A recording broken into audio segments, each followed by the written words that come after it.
Pour moi, c'est une victoire.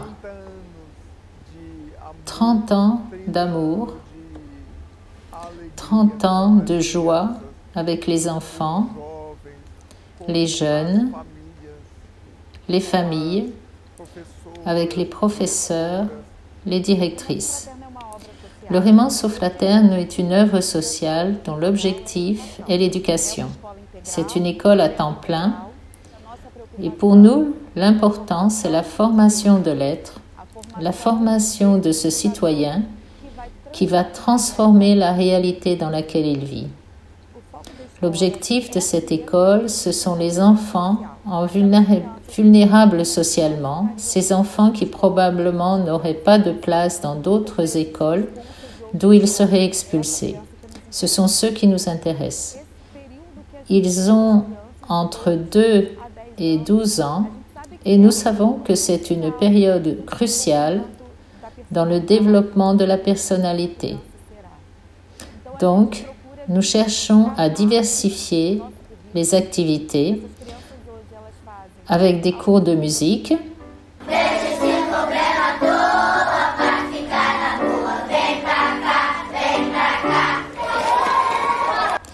ils font du sport, ils découvrent l'art, disposent de salles de lecture, découvrent la poésie. Ils font beaucoup de promenades parce que nous croyons que nous devons leur montrer le bon côté des choses de la vie, qu'ils doivent connaître ce qui est bon et beau pour qu'ils sentent que c'est important. Tous les enfants qui étudient ici reçoivent un livre didactique et ce n'est pas n'importe lequel, c'est celui que l'on trouve important pour eux. Ils ont donc toute l'infrastructure pour se développer pleinement. Nous avons 3 autobus qui transportent non seulement les enfants, mais aussi les employés.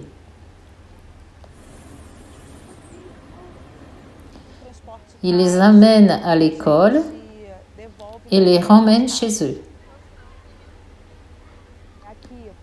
Ici, ils reçoivent ce qui est à la base des besoins d'un être humain, comme l'alimentation, les soins, les heures de sommeil, qu'ils n'ont pas toujours dans leur foyer. Nous avons aussi des médecins qui viennent nous aider à prévenir les maladies pour leur bien-être. Donc, ils sont mesurés, pesés, et leur développement est suivi par une nutritionniste.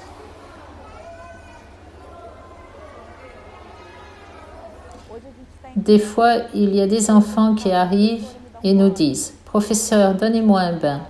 À la maison, je n'en ai pas eu. » Ils quittent tous l'école sans carie. Pour nous, c'est une question très sérieuse. On procède au traitement nécessaire pour ceux qui ont des douleurs et des caries profondes. Mais l'objectif du Remanso, c'est la prévention. Ça rend service non seulement aux enfants, mais aussi à leur famille. Par conséquent, il faut travailler avec les enfants, mais aussi avec la famille. C'est une référence. Le Remanso Fraterno de nos jours est une référence. Toute notre gratitude. Gratitude, sans aucun doute. Notre école est difficilement accessible. Elle est loin. Donc, on crée sans cesse des stratégies de rencontres, de réunions pour que les familles viennent à l'école. Quand j'ai quitté le Remanso, je savais que je n'aurais plus ce soutien à l'extérieur, que je devrais me débrouiller seule. Alors, j'ai suivi l'enseignement normal et j'ai étudié pour venir travailler ici en tant que professeur et offrir aux enfants ce qu'on m'avait donné. Nous avons plus de 200 enfants voulant étudier ici. Malheureusement, on ne peut pas répondre à tous, ce qui met en évidence combien nous avons besoin de plus d'endroits comme celui-ci pour répondre aux besoins du pays. C'est toujours une grande douleur quand à l'âge de 10 ans, on doit envoyer ses enfants rejoindre le réseau d'éducation municipale ou d'État. Notre plus grand souhait en tant qu'institution serait d'élargir ce niveau d'éducation à des enfants plus grands jusqu'à 14 ans et être sûr qu'ils seront en mesure de suivre dans le réseau d'enseignement public. Je souhaite tous vous remercier pour tout. Le Remanso est une maison d'amour, une école de paix, paix pour l'âme. Merci beaucoup.